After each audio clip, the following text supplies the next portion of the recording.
Family Records. Mahal, malaya ka na. Ako'y magpaparaya kahit na hindi ko kaya. Alam kong mahirap sa umpisa, pero kakayanin ko ang kalimutan ka. Kahit masakit na wala ka na, malaya ka na.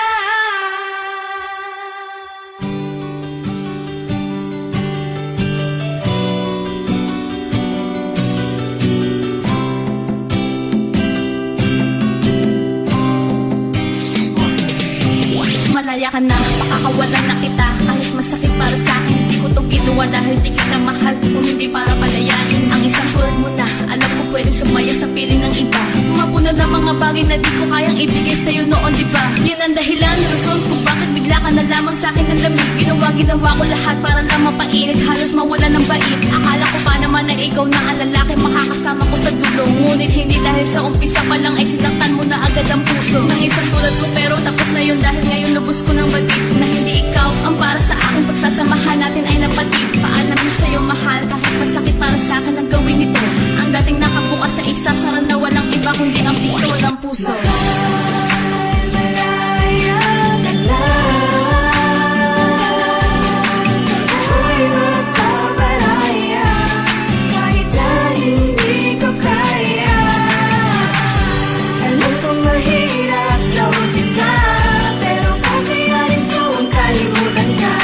Kahit masakit na wala ka na, Kahit alam ko sa sarili ko na masakit talaga to, ang palayain na mahal at pabayaan mo na lang siyang mawala. Ang buong buhay ko, ito ang pinakamasakit na desisyon sa relasyon na aking ginawa. Dahil sa mahal kita, gusto kita maging masaya kahit ang kapalit nito ay pagluha. Huwag ka mag-alala, sa kabila ng lahat, nakangiti pa rin ako sa'yo habang palayo ka. Hawak ang kamay niya, binabagtas ang daan papalayo sa akin. Sana patay na lang ako, walang pakiramdam at nakatayo sa hangin. Para di ko naramdam ang sakit at kirot ng bayat kungkot ng iyong paglisan. Di na malasahan ang pait na dulot ng bigong pag-ibig na di kaya maiwasan. Sa kabila ng wagas na pagmamahal ko sa'yo, ito ba dapat ang aking mata mo? Sugat na walang kalunasan at walang tigil na pag-agos na luwas sa mga mata ko. Ngunit ganun pa man, mahal kasi kita, kaya tinitiis ko ang lahat ng ito. Ako'y handang makulong sa rehas ng kalungkutan para lang sa ikakasaya mo. Malaya ka na.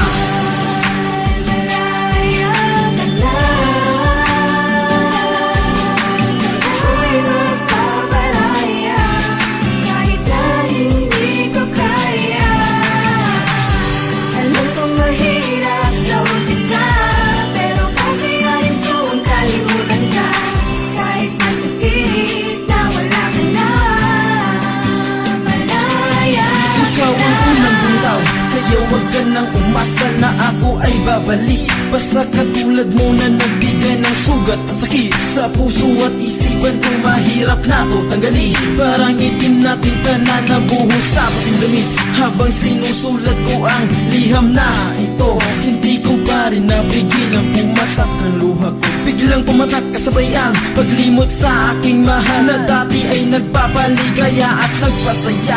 Sa dating malungkot na mundo bigla mong pinasaya. Ngunit panandalian lang pala lahat ng mga yun. Bigla mo na lang akong iniwan na nag-iisa. Kaya ngayon paalam na.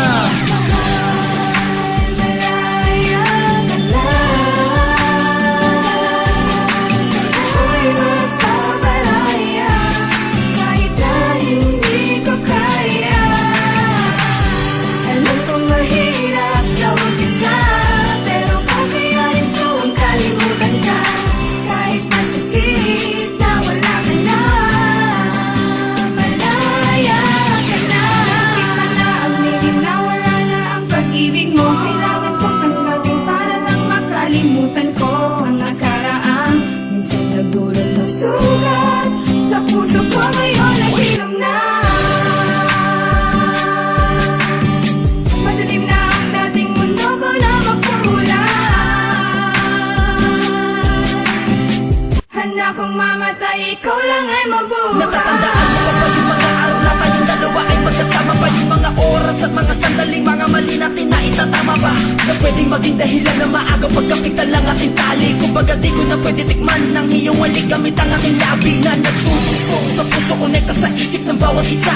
Pinagalaban ng isa't isa sa mga hadlang kahit lahat sila kumukontra ay wala silang magagawa sa ating pagmamahalan. Kapit kamay patayo sa salubos sa hamon na parang walang hangganan. Ngunit bakit biglaan na naman na diba na bago na alha sa'yo? Di ka naman sa wala natakbo na ngayong isipan na para mapilay na hindi makatayo. Habang ikaw ay papalayo, pinag ko na hinahabol ang mga bakas mo sinusundan. Tinitiis ko ang mga bagay-bagay na nawawala sa akin, pinag ko para pinupunan. Kahit unti-unti ko na nararamdaman na mga palalamig na dati maini. Nawawala na ng pag-asa na masilaya pa kapiragot at putas ay hindi ko na masili. Sa mga pangako na binibitawan mo sa akin, sumpa na hindi mo ko iiwan. Lahat ay napako sa bato, totoo ba to? Bakit ba bigla mo na lang mga kunilisan? Bakit ba? Yan ang mga tanong